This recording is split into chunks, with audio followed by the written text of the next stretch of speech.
Okay, I think we are live now. So, yeah, okay, so if we are going out live, let me just see. Apparently, we're live on Facebook. Yay, somebody send me a message just in case we are going out live. So, hello, everyone, and welcome to I suppose this is the pilot podcast, in which we are discussing the workings of a steampunk city and how a steampunk city would work. But I'm going to throw this on my guests. Well, first of all, I should introduce my guests. Well, I hope they're going to be hosts if they're up for it. I've got with me my brother Richard, which for this episode is going to be called Persistent Gerbil. And then I've got my good friend Andy, who for this episode is going to be called Sympathetic Beaver, as these are the guest names that this podcast hosting site that we're using has decided to give them. Me, I'm Rodney Sellers, so I think we'll just go with that.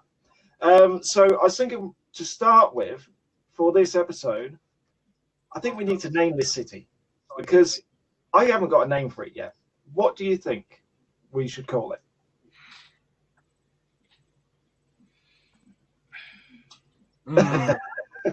Steamtopia. Sorry? Steamtopia. Steamtopia, yeah, that could work. You've got 2 viewers so far, Rodney. You are live, but it just says this is a test underneath the video. Yes, that's the way. That's what I named it. Okay. Probably great.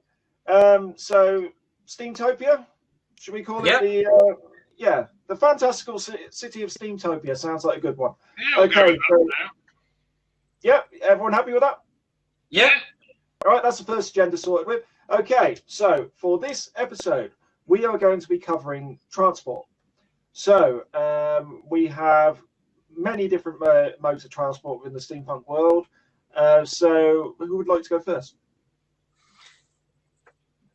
I could have a go.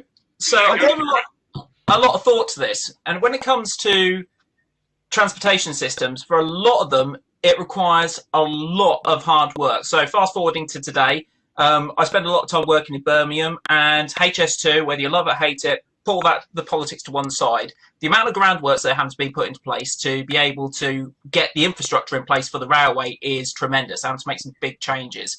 Take a trip back in time and say London Underground or something like that, putting all the tunnels in place, putting everything took massive amount of effort, undoubtedly cost lives, caused life-changing injuries, all that sort of stuff, because obviously building practices were not as stable as they are today. So in my mind, when it comes to transportation, we need to be proposing solutions with as little infrastructure footprint as possible. How do we achieve this? I can second that, Richard. I am a civil engineer now, but I used to actually work on site at one point. I've been involved in road projects and that, and even today with the equipment they have today, it can take years to build a section of road. So I can definitely agree with you on that one. Yeah, I've worked with contractors in the past, and it was interesting. To put it at one statement, so, what ideas have you got for? Well, here's what I'm thinking. Okay. We need to go.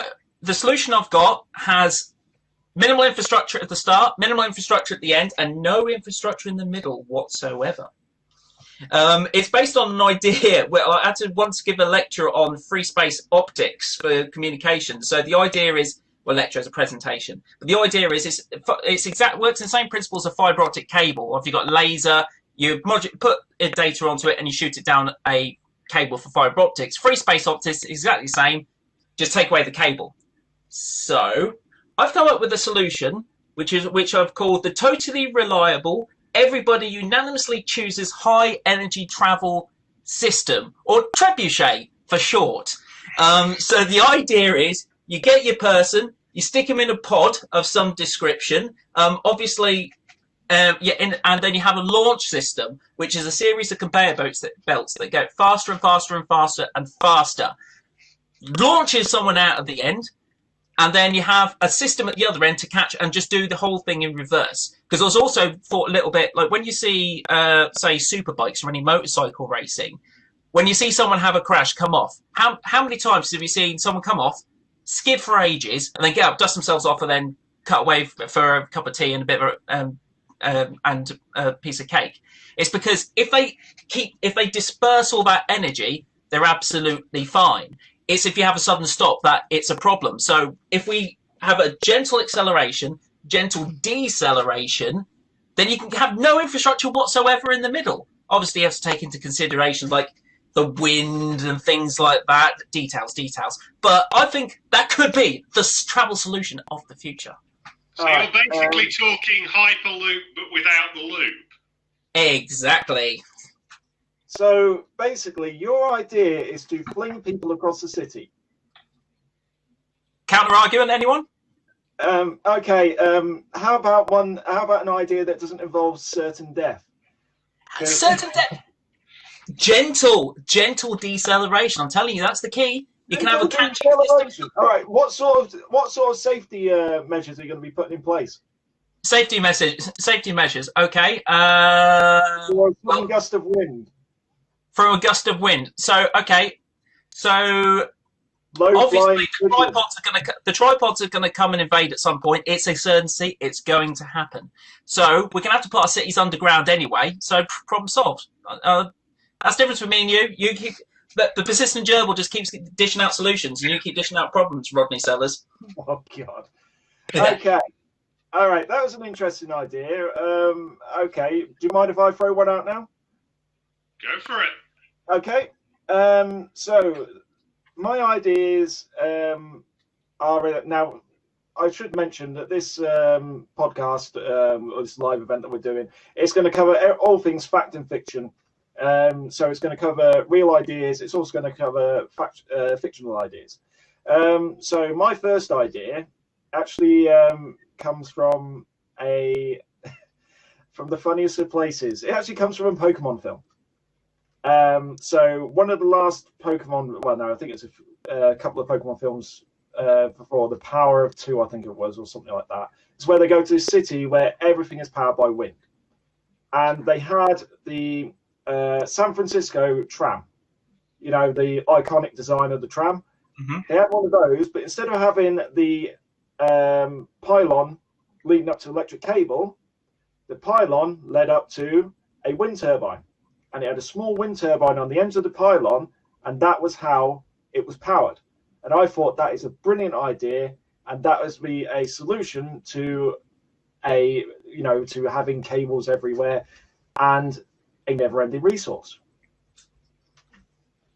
I mean, yeah, it could. I think the thing is if you implemented that in a city, you'd have to have certain statutes to limit the height of buildings to enable the wind flow to always get to it. That is a very good point. Or literally having it so that throughout the city you have like areas where you do not build, so you literally have like wind tunnels. Yeah. Which would be terrible for everyone else, but brilliant for transport. Well, if you did that, you could also potentially have some artificial way of inducing a wind in them, and on non-windy times of day. Yeah, that's a good point. You could have wind tunnels which would transport basically the wind from other areas, and you could have it steam powered. You can have it so that it basically stores the energy somehow and releases it eventually later on.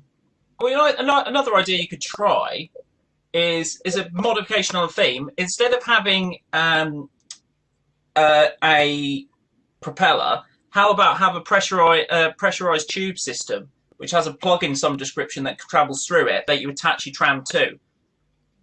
So you're on to Brunel's atmospheric railway. Yeah, but instead, we have the atmospheric railway above the trams, and then just have like a chain or something going down to the tram, and then just pulls it along.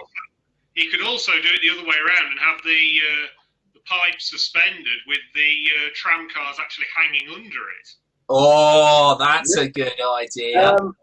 For our viewers that do not know what the Brunel's atmospheric railway is, can we just quickly explain? Right, so Brunel's atmospheric railway was a pipe essentially laid in between railway lines, which had a slot in the top of it and a leather flap over that to keep it sealed. Then you had large steam-driven vacuum pumps at intervals along the system, which kept a partial vacuum in the pipe in front of a piston. Then they would emit atmospheric air pressure behind the piston, which would cause the piston to move, which would then pull something that was on the rails forwards. Yeah. Another a perfect example is if anyone's seen the Kingsman films, they used the idea as the transport system from the shop to the actual Kingsman mansion in the first film. Yes. Yeah.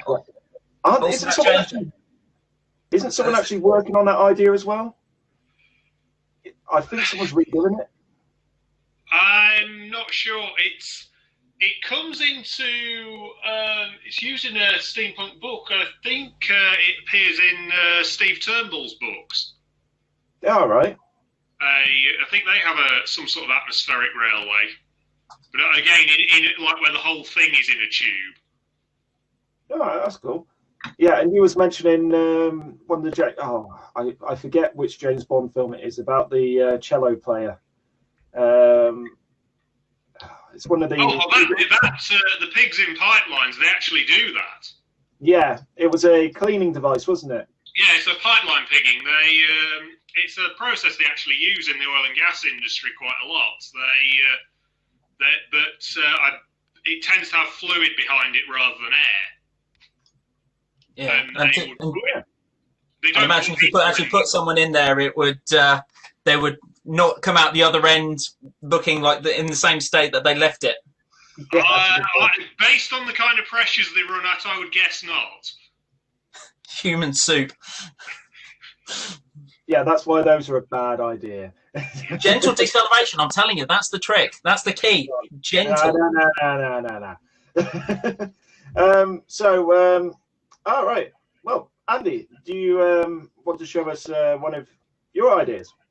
Yeah, sure. Now, I'm actually building a diorama of a steampunk town. It's in very early stages at the moment, but I have one mode of transportation that is completed and one that is partially completed. Now, so this is based on a thing that actually exists. Sorry, I'm just trying to find where the camera is. Oh, it looks amazing.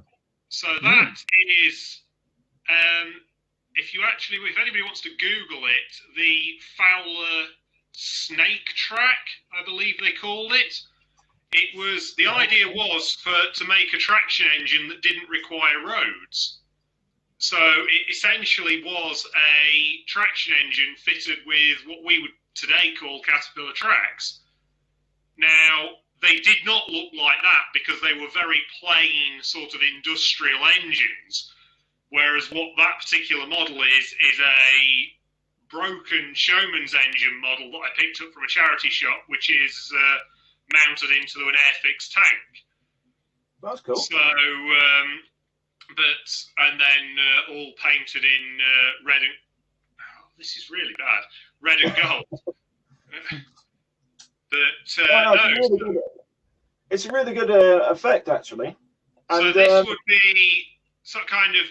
My idea is if this was being used for mass transportation, it would pull, say, a series of trailers. And then that could travel... This is more to travel between cities, so you could travel essentially on very rough dirt roads with this at the front pulling it's almost like a train but without a railway. Good for like mountain passes and stuff like that. Yeah, less infrastructure as well. Yeah. Yeah, that's not a bad idea, because obviously there would be travel between cities, and it all depends on the speed, because obviously we've got other modes, but it all depends on also if they have the infrastructure to actually accept those other modes. Exactly. And I mean, the other thing with this is it's a bit like the railways. You've got something that can either transport people or goods, depending what you hook up to the back of it. Or it can go and visit, say, a remote settlement, taking, say, a carriage of people and also some wagons of goods at the same time. You've made a land train. Yes. I like the idea of supersizing it, so having it so it's almost not quite as big as Mortal Engines, not as big as that. Yeah, but right. like smaller than that.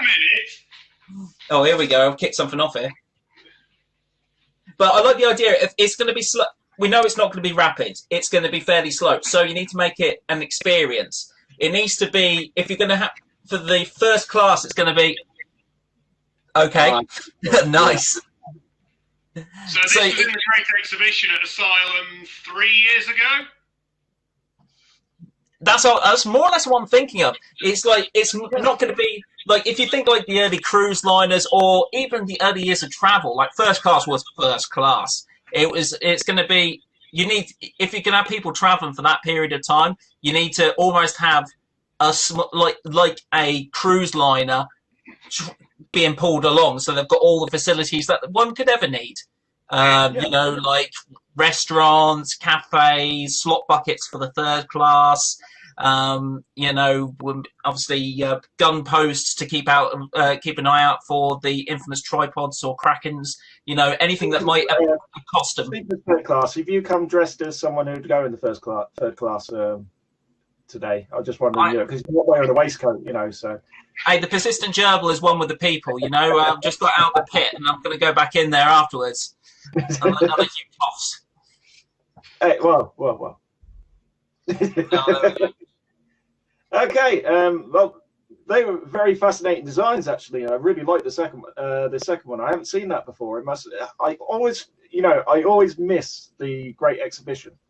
Every year I get back in. 2017. That was in. Ah, right. I think that was the first year they moved the Great Exhibition on campus, so I think quite a few people missed it. Yeah, I think that was the first year. And considering that I was doing talk in the same room, I should have seen it. Well,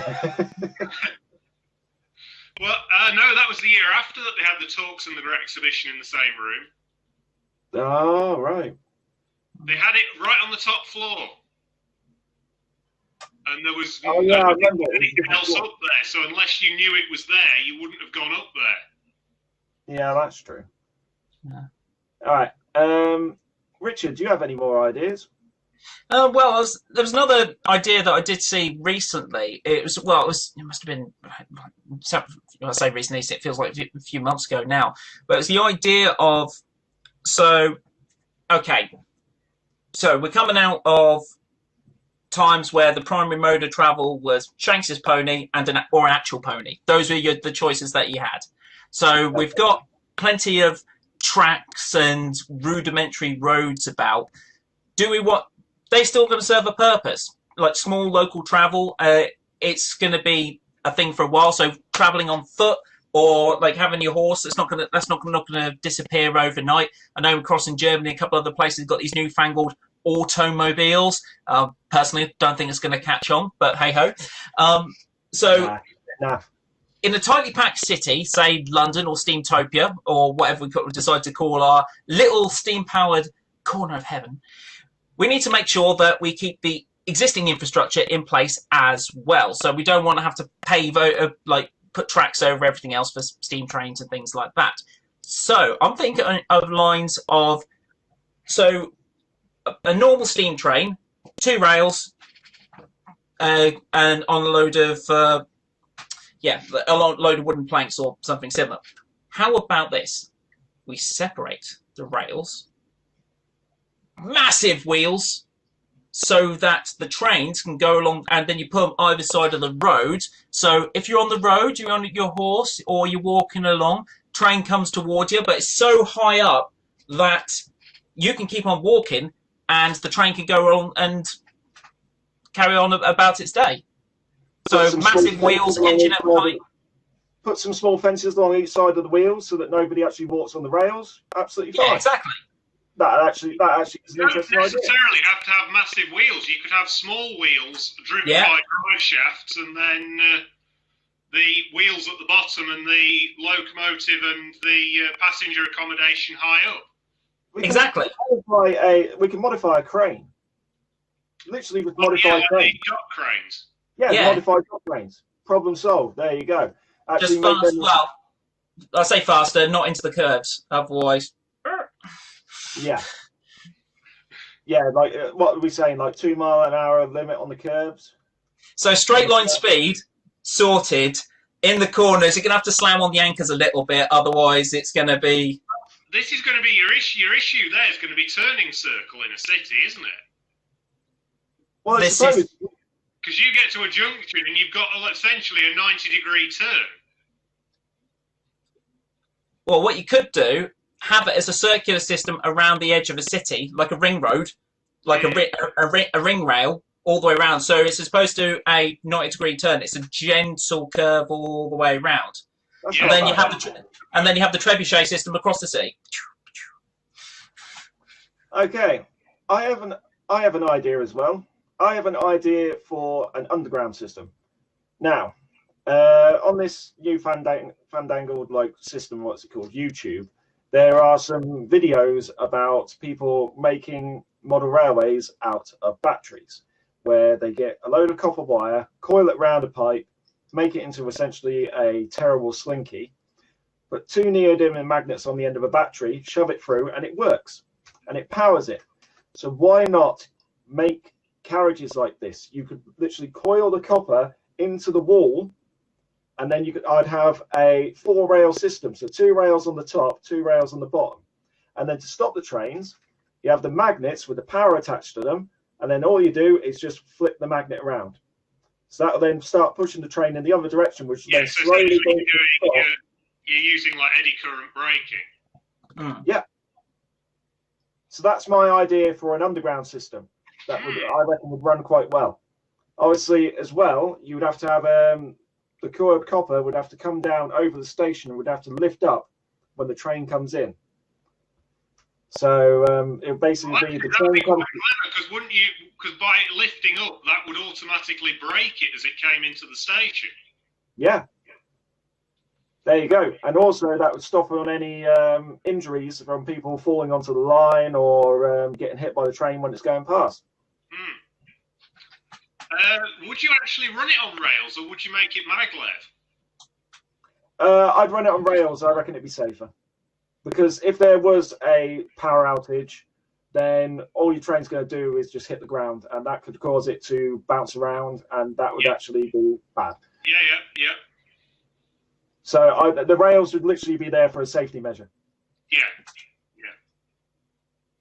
Okay, that's that idea. I like that. Yeah. All right. Anyone else?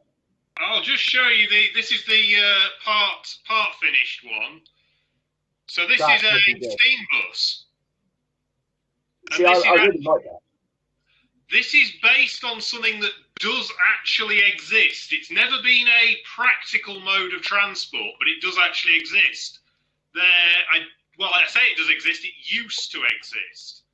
There used to be a bloke in Whitby who he was actually the engine driver who drove the Hogwarts Express for the Harry Potter films. All right. And he had taken a 1920s, I believe, steam lorry and had built a railway carriage style bus body onto the back of it and used to run tourists around Whitby in it. But it was never, because this was, well, very recently really, it was sort of early to mid 2000s, it was never sort of a practical mode of transportation because it just wasn't because of the era. But I don't see any reason why it couldn't have worked as a steam bus, sort of in the Victorian era. No, it's an interesting idea. No, that's actually pretty good, pretty cool. I do like the design on that. I mean, the carriage that you've got on the back. I mean, we had loads of those as kids, and they were really nice carriages. Yeah, it's basically, this is bodged together with things that I had in the scrap box after buying multiple eBay job lots of various things to get bits for other things. Scrap boxes are amazing. That's how I've been making stuff as well. Also, speaking of making stuff, can I quickly show you a device that I made a few years ago, which actually comes into handy for this tour. I have a personal teleportation device. So this device here, one moment. You've got the same problem as me. Yeah. Right, there we go. So it's got several places on the dial there. I'll tell you the places. We've got Munich, Oslo, Luxembourg, Midland, home. Midland? Yep. Leon. Just the Midlands? Yep. That's it. You just get dropped somewhere randomly in the Midlands. So not even the East Midlands and the West Midlands, just every time, or just. Oh yeah. The right mystery one, that one. It's the right mystery one, that one. So there you go. Also, you can go to the third foot and mouth apparently, because it says third on it. So it's just like you just wherever they are, it'll just drop you straight in. Yeah. So all you do is, oh god, I've got to use this. All you do is just turn the dial to wherever you want to go, and then you just transport yourself there. There you go. Seems like cheating. I mean, of course, the other classic steampunk mode of transportation two that haven't really been mentioned are Zeppelins and, of course, jetpacks. Yeah, that's a good point. That is something that hasn't been mentioned at all. Yeah. Well, what you could do is is kind of like a chairlift, but instead of having the power, just have the wires fixed, and then the cable cars have like a little mini Zeppelin above them to pull them across.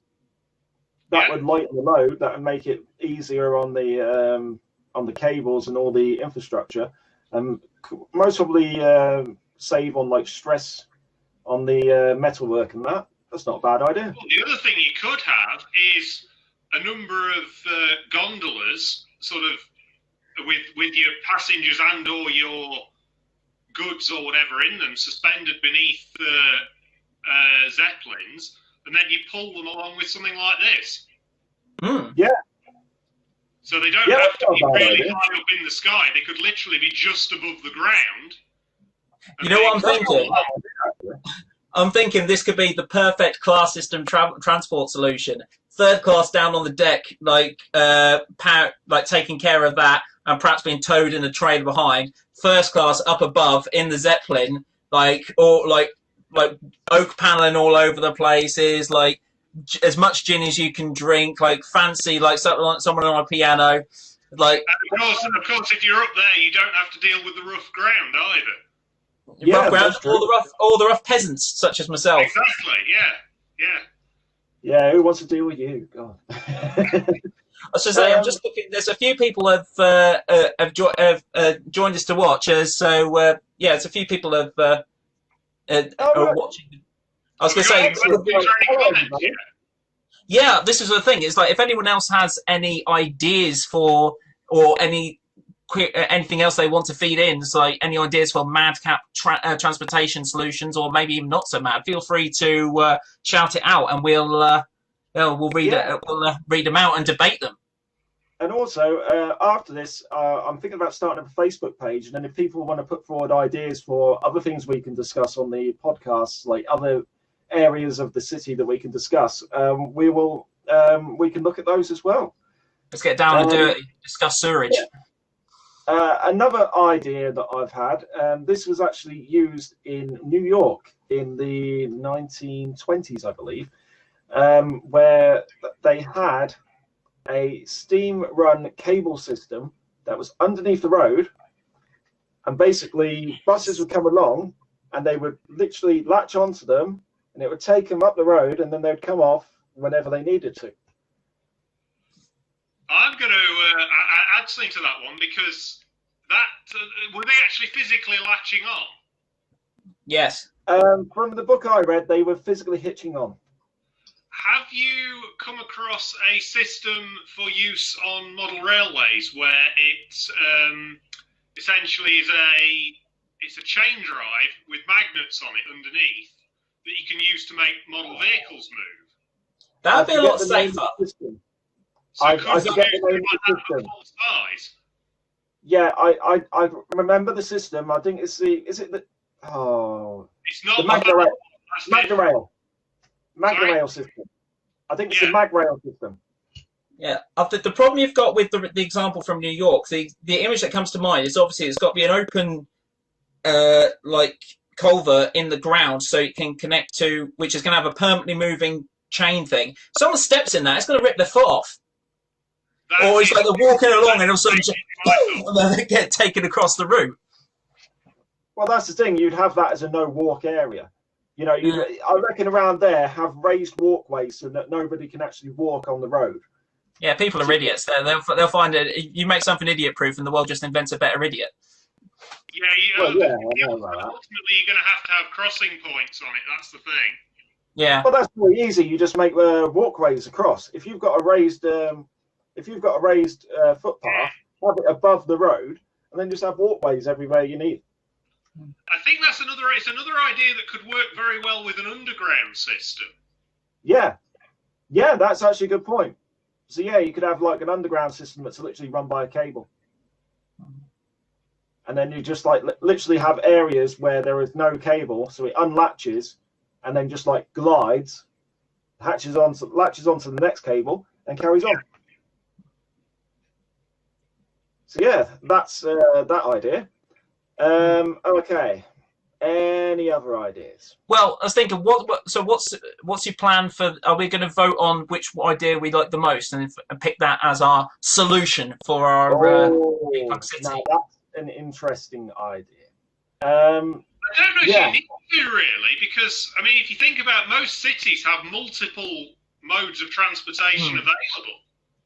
I can imagine that. I mean, given what the atmosphere was like in Victorian England, you'd be looking at a lot of these set up as individual private companies, competing against each other. I think it'd be a good idea to vote on. I think it'd be a good idea to vote on maybe like a first, second, and third place for which ones we think were the most interesting. Maybe put it out to the audience. Put it out to the audience. That sounds like a good idea. All right, audience. So in our chat today, we've chatted about many a thing. Let's pick one example from each person. So from Richard, we have TREBUCHET. Yeah. Totally reliable. Everybody unanimously chooses high energy travel system, launching people through the air and then bring them back down safe and sound the other end. No infrastructure other than start and the finish. Job done. Okay, so that idea, yeah, there's that. For me, I reckon the coil idea. So the coil underground. That is my idea. Andy, which idea would you like to? I'm going to go with this towing Zeppelins. Ah, right. So the Zeppelin railway idea. Yeah. That's a good idea. Now, actually, there was something I wanted to mention about that. There was a similar idea. It didn't involve Zeppelins, but I think it was Great Western were experimenting with using an overhead propeller-powered railway in the 1920s to... There's images of them. I don't know if they were ever actually built. Yeah, there was one built. There was one that was built. It was a test track, and it was only about half a mile long. And basically, the idea was that you would have a streamlined propeller-powered monorail that would take passengers about, and then all the rail infrastructure that's already here would be used for goods travel. The other thing there is that there is an example of one in the National Railway Museum that gyroscope balanced thing that can run the Yeah, I cable. know which one you're on about. Mm. Yeah, that was an interesting idea. I mean, it's just like the only problem with that is if your gyroscope gives up and you're traveling Exactly, off. Yeah. Well, unless you're hanging like cable car style underneath. Yeah, that's a good point. Just have like a safety cable. Yeah. Yeah, there is that. The only problem I've thought about with going back to, I know it's not an idea we had, but going back to the propeller powered one, when you go over a goods train, if you've got the windows open, if it's a hot day and you're like, oh, I'll have the windows open, you're just going to get loaded with smoke. To be honest, you're going to get that as soon as you go into the city as well. Yeah. As soon as you go into the city, you've got smoke everywhere. Yeah. I know, yeah, that's why we all wear goggles, isn't it? Yeah. But yeah, so anyway, I got off track there a bit. So for our 3 ideas, people watching the stream, if you're watching it afterwards, what I'll do is I'll most probably keep it open for 24 hours. So this time tomorrow, I'll if you want to just leave which one you thought was best, the trebuchet, the coil underground idea, or the land Zeppelin railway. I do like the land Zeppelin railway. I think personally, without the rail, so the land Zeppelin airway. Is that land Zeppelin train? Yeah, the land Zeppelin train. Though you have now given me a dilemma because I've now got to make some Zeppelins. And a rail system to hold them. I need to come up with some way of holding them, yes. I really want to make a working trebuchet system so you can see what I'm talking about. Whereas my idea is actually pretty simple to do. Okay, you have until, what are we on? We're on April now. So August is a few months away. You've got 4 months to come up with it. Okay. I don't think it'll be of sufficient quality to enter into the great exhibition, but I'll see what I can do. But yeah, if we've spoken about it on here, you can't put it in as competition anyway. Oh, nuts. What a shame. A normal display, can't it? It just not entered into the competition. Yeah, you can put it in for display only, yes. Yeah. Well, we'll see if we'll get it done. It'd be interesting to actually make some of these ideas, and then we could have a Steamtopia display. I reckon that would be cool. Well, I've got a couple of buildings for Steamtopia sat on the side here. Yeah, I'm actually working on a few dioramas myself as well, and I'd love to. Oh, nice. So, quickly before we go, so obviously with Steamtopia and with sorry, it's just a bit caught here. With the city, it'd be quite compact. I like that one. That's pretty cool. Flat iron building, nice. Compact, and it would be difficult to get goods into the city. So I'm thinking about this city is going to be quite high. You know, it's going to be because obviously it's going to be, you know, just fitting as many people in as possible. You know, it's going to be very dense. Whenever you see a steampunk city, it's always really high into the air, and there's always buildings really close and compact. So my idea was having a small airship like this one here. One moment. There we go. So like this one here. So this is a small airship travel from the larger airships, which would be 10. Oh, you're cutting out, Rodney. Isn't technology wonderful? Question is, are we still live or not? That's a good question. Seeing as Rodney's actually doing the live side of it. I think we are. I've got and I think Rodney's left the call. Okay. I don't know what that means. Well, I'm watching it on. I've got it on my phone as well, so it's got to reach to the point where he's like, yeah, we'll talk. We'll do communication as a subject for another week. So we'll just see if that's the end of the stream. Oh no, me and you are still on. It would appear to still be running, yes. Oh, and he's back in. Is he back in with that video? Or... Yeah, thanks, Rosie. Yes, Rosie's confirmed that we're still live. So even though Rodney dived out for a second there, yes, we're still live. Okay, he's still sat there frozen. Oh. Yeah. So I think this is a good point to wrap it up, Rodney. Yeah, I think we're ending there. Okay, well, as Rodney is having trouble to rejoin us. For those that have joined us, thank you very much for your time. I don't know when we're going to do. This was just a pilot, as Rodney put it. So that we'll see when the next one's going to be. Rodney will put the video, make the video available afterwards, so that if anyone wants to pitch in on to discuss about their favourite transport solution that we've discussed today for Steamtopia, then feel free to chip in. Andy, anything else you want to add in before we? Don't think so, not on this one. I look forward to doing some more and talking about other elements of the city. Yeah, it's going to be good. We'll figure out what we're going to talk about for the next session, and we'll put it up there. But until then, take care, stay safe, and see you in Steamtopia. See ya. Take care.